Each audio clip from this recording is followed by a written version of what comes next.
lawan Tuhan. Nah, cuma beramal ini harus sabar. Jangan bila membaca ini hendak hasilnya, berproses dulu. Tidak semata-mata guru mengajarkan macam ini kita amalkan langsung hasilnya. Itu bin salabi benarnya. Karena sesuatu yang mau cepat hasilnya biasanya tidak awet. Kembali kepada cerita Abdullah Mubarak ini belajar akhlak aja 30 tahun belajar adab.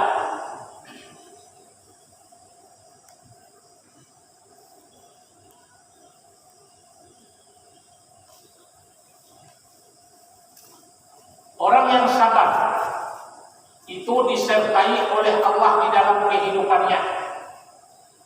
Sabar ini termasuk amalan hati. Saya ulangi, amalan hati. Jadi ini sabarnya balima orang menyabari itu ada sabar. Bila orang sabar apapun ditimpa musibah keluar dari mulutnya itu spontan innalillahi wa inna ilaihi raji'un. Dia kembalikan semata-mata kepada Allah, sandarannya kepada Tuhan, bukan menyalahkan orang lain. Ini COVID-19 ini malah menjadi-jadi.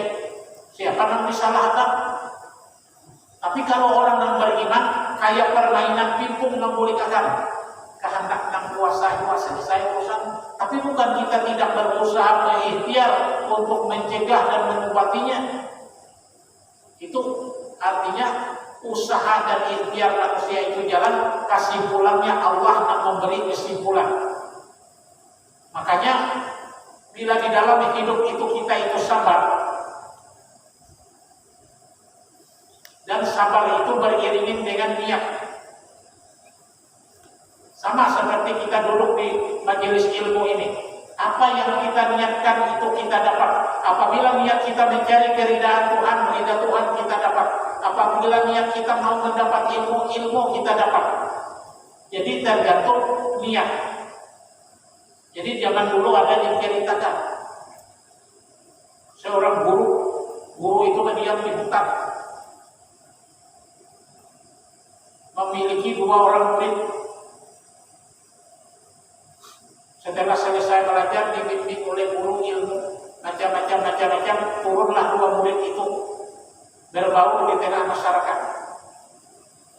Yang satu memilih profesi sebagai petani, yang satu memilih profesi sebagai dagang. Maka Nabi itu menjelaskan di antara 10 pintu rezeki itu 9 terdapat di dunia bisnis, dunia perdagangan. Jadi bila jadi petani itu termasuk 1 aja. Maka syaratnya berdagang itu fitnah. Sakatip ini pala. Kada mereka itu kada jadi dagangnya. Tapi juga jual lah, kada titik banyu diganggang.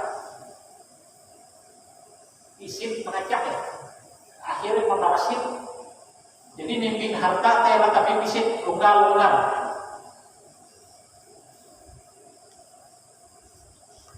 Jadi usaha terbaik jadi pedagang. Itu ujar Nabi, 9 pintu rezeki di dalam perdagangan. Tapi mau semua perdagangan siapa yang menentukan?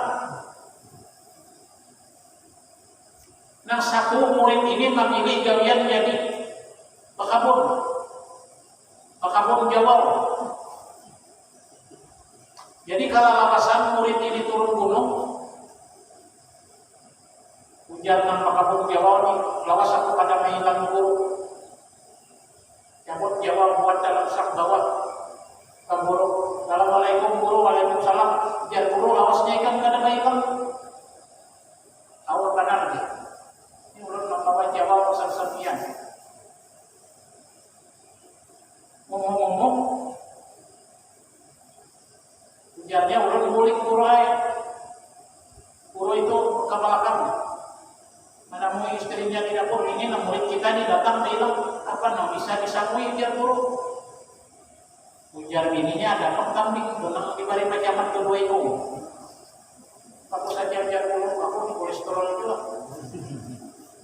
Nah, bawa kambing di dua itu.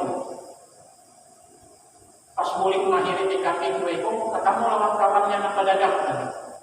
Kamu dari mana? Dia jawabnya, aku menghilangi guru di dirinya kambing 2 ekor. Nah, makanya pedagang mulai bau berputar otaknya. 2 tambah 2 5. Otak bisnis. Padahal ini ada berhitung juga. 5 tambah 5 9. 1, 2, 3, 4, 5, 6, 7, 8, 9. Yang ada untung rugi itu aja itu. Makanan pedagang ini membuat dalam mobilnya baras minyak, nak lagi guru, sembako. Assalamualaikum guru, waalaikumsalam. Masuk ya guru. Ini nawarin bawa baras berulang kopi kesepian. Alhamdulillah ya guru. Ngomong-ngomong kepada anak murid, biar gurunya kena dulu. Takut lawan bininya di dapur. Ini apa nang disangka bosan murid itu? Biar bininya kan ada bayi siapa? Tak ada jawab sing banyak kan diantar kemarin. Dari disangui jawab, bukan baras kan? Nah ini artinya apa? Menggambarkan sesuatu itu tergantung niat. Kalau niat kita betul-betul mencari keridhaan Allah, maka Allah akan membalasnya. Tetapi bila kita niat kita dunia hendak minta balas di dunia semacam itu, dibalas dua, cuma balasannya tidak seimbang. Jadi kembali kepada pekerjaan kita hari ini, sesuatu itu tergantung dengan niat. Kalau niat kita baik, insya Allah hasilnya baik. Begitu juga dengan mencari ilmu pengetahuan. Kalau artinya kita mencari keridhaan Allah, insya Allah ridha Allah itu kita dapat.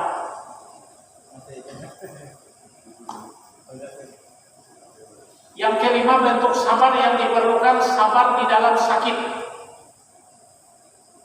Ma yuridillahu bihi khairan yusib minhu. Siapa yang dikehendaki oleh Allah kebaikan, maka diberinya penderitaan di dalam hidup. Nah, jadi kalau kita diberi oleh Allah musibah bentuknya sakit, ujung-ujungnya itu mau Allah itu ada kebaikan. Terutama apabila kita itu sakit, mau menerima kesakitan kita itu dengan sabar, itu sarana untuk Tuhan mengampuni dosa kita. Jadi kalau kita bisa menerima sakit itu, bisa menerima dengan ikhlas, bahwa pandang hakikatnya, nah maulah aku ini sakit Allah Ta'ala. Nah itu sarana untuk Tuhan mengampuni dosa kita. Jadi sakit semacam itu ada hikmahnya. Jadi Nabi ada mengajarkan sebuah doa. Apabila kita sakit, dianjurkan oleh Nabi membaca doa, Allahumma ahyini ma kanatil hayat khairali. Ya Allah, lanjutkanlah hidupku selama hidupku ini lebih baik bagiku, dan segeralah matikan diriku selama mati itu lebih baik bagiku. Jadi bila kada bisa bahasa Arab, yang penting pengertian doa ini. Jadi bila kita sakit, boleh minta mati lawan Tuhan bila itu lebih baik. Kenyataannya di masyarakat itu, orang yang bermanfaat itu bekas mati. Maaf, saya di rumah itu kadang-kadang kada bisa murid, macam-macam orang datang, adu-adu masalah rumah tangga, ada masalah bini ulun pasalingkuh. Yang selingkuh itu artinya salinan keluarga utuh. Tapi ngarannya kumpul minta penyelesaian, itulah nasib. Jadinya makanya tuan guru tuh kadang-kadang dilihat santai, padahal anak-anak kalau istirahat ngajak masalah orang dipikulakan ke kita di luar wewenang kita. Ada nambah adu-adu anak belum narkoba, ya kok hendak nyaman laikan lapor ke polisi selesai di sekolah di muara teweh ya 6 tahun S1 pendidikannya 8 tahun S2 kalau bahara mau sadar. Jadi hidup itu artinya kita tidak terlepas dari problem kehidupan. Oleh karena itu kayak apa kita sebagai orang Islam menyikapinya dengan baik dan mengembalikan sesuatu itu kepada Allah. Yang keenam, kelompok sabar yang terakhir adalah sabar di dalam nikmat. Nah, sabar di dalam nikmat ini yang banyak kita bahaya. Contoh, bila diberi Allah Ta'ala mobil, kalau sepeda motor, apakah sepeda motor atau mobil itu dibawa pulang ke pengajian atau dibawa ke tempat maksiat? Bila dibawa ke tempat maksiat, berarti kita tidak sabar menggunakan nikmat Allah, kita bawa ke dalam kesesatan. Bila kita bawa ke masjid, berarti kita mensyukuri nikmat Allah itu. Jadi hidup itu yang untung orang yang berimbang memperhatikan dunia dengan akhirat. Insya Allah, kalau kehidupan kita seimbang dunia dengan akhirat, kita akan menjadi orang yang tenang dan bahagia di dalam hidup. Karena nanti cari itu tenang sebetulnya bukan sugih. Biar sugih kalau ada tenang percuma. Cuma bisa sugih lawan tenang-tenangnya, itu nafas.